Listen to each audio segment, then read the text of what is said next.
আচ্ছা, জীবনে কখনো কোনো মৃত ব্যক্তিকে গোসল করিয়েছেন? যদি কখনো সুযোগ হয় তাহলে সেই মৃত ব্যক্তিকে গোসল করাবেন।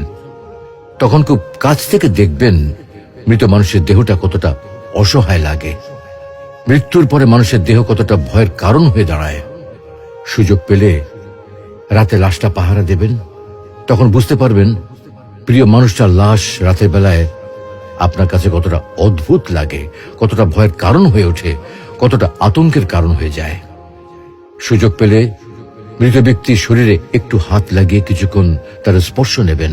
আপনি তখন উপলব্ধির সুযোগ পাবেন এই পৃথিবীতে বিশাল প্রভাব প্রতিপত্তি মৃত্যুর পরে কতটা নির্যাতনের রূপ নেয়। সুযোগ পেলে আপনজনদের লাশ কবরে নামাবেন খুব আগ্রহ নিয়ে। শেষবারের মতো মৃতদেহের মুখটি একবার দেখার চেষ্টা করবেন এবং বারবার উপলব্ধি করার চেষ্টা করবেন